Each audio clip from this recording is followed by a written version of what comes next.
Olatunji Okusanya, the son of Boss Tunji, who died along with his father in plane crash on Thursday, tells PunchNG why he chose funeral business. Can you tell us about yourself? My name is Olatunji Okusanya and I work for MIC. I also run LPS, a funeral consultancy service provider. It is a personal role I have decided to take up and a summary of being an ambassador for the dead. I have a father and a mother who are hardworking.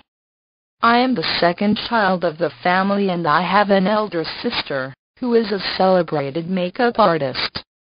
What does it mean to be an ambassador for the dead?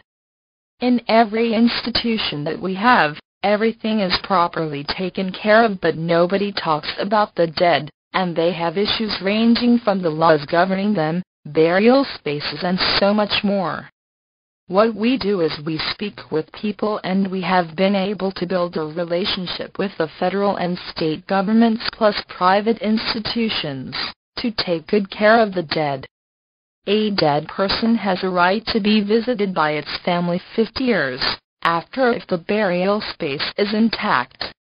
A dead person has a right to a decent burial. So, we liaise and give practical solutions. You read banking and finance. What are you doing with funeral services? The fact remains that I was born into this business.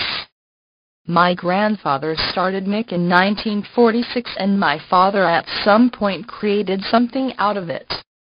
He was able to take the business to greater heights. Therefore, it has been a thorough foundation for me. It is just what I have done from primary school through secondary school and then to the university. When I was much younger, my friends used to say I used to open the newspapers from the back to read about obituaries. So even at a very young age, you were not scared of caskets? I cannot be scared because this is what I have seen all my life. I was literally born in the midst of caskets, and my nuclear family has not done anything apart from caskets. What does not talk does not have control over you. Why did you not study to be a mortician instead of getting a finance degree?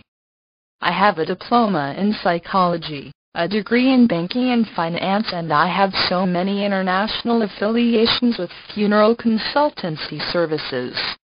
That background was necessary to have a vast idea of what is going on and not just to being limited.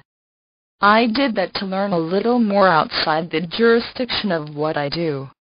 In the process of doing your job, do you betray emotions? Yes. Primarily, the funeral director is a human being. The Bible talks about the fact that it is good to go to where they mourn. When you go to places like that, you are reminded about the fact that life ends one day. It helps you to move closer to God. For the funeral director, every day of his life is about people mourning, and that is tougher. You get emotional, but you do not betray emotions. Are there times you feel like opting out of the business? At no point in time can I opt out. It is all about a personal advancement and revolutionizing the industry. My job is not a funny or strange one, because someone has to do the job. Have you had any queer experience in the course of doing your job? First, I am a Christian. I have my faith in God, and it is unshaken. He has given us power to tread paths that people fear. So, such superstitions do not come to play in my life. My faith tells me that what cannot talk has no control over me, so, if someone dies and you wrap up the person, I did not kill the person. I was only contracted to give the person a befitting burial, so there is nothing to fear. Do you get funny reactions when you tell people what you do? I offered to meet up with you, the reporter, somewhere else, because I was worried you might not be comfortable talking to me in the midst of caskets. I hear all sorts. If you are the only man left, you will not marry my daughter. Some do not even want to give you a handshake, because they believe you have ulterior motives. If they think deeply, they would realize that we actually run an institution that should be celebrated. Death is the only constant thing. The only constant thing they would put after everybody's name, learned or not, is RIP. Therefore, if someone has taken the bold step to take care of the only constant thing in life, we should be given some credit.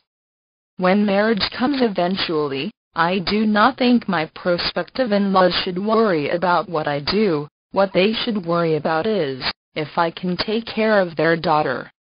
How I make my money should not be an issue. Did your father insist you toe this time?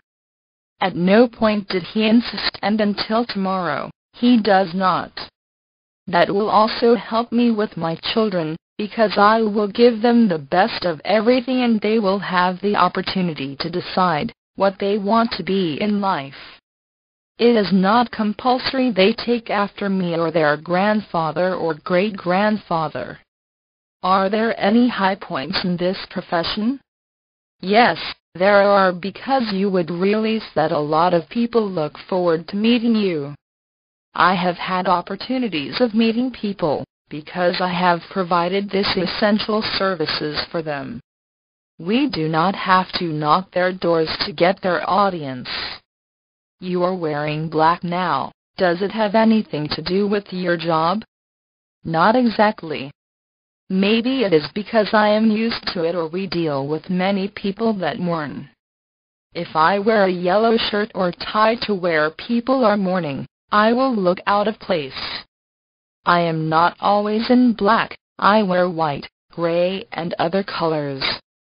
I feel very comfortable in my native attire and I wear loads of them.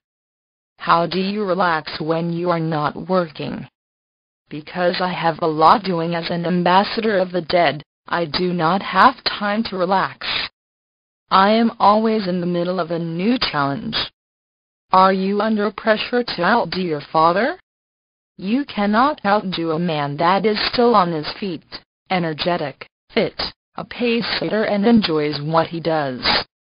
The pressure instead is to be a success story. He has been able to transform an industry from something to everything. I cannot even step into my father's shoes, because they are too wide. When your hobby is your work, nobody can come close to you. I have been to morgues and there are no escorts or sirens there. There is no posing in the morgue. There are no celebrities there. You put people under 6 feet and you realize that the cars and the houses do not fit in. I have come to understand that when people die, nobody has jumped into the vault and said, "Bury me along." So, it makes me see things differently.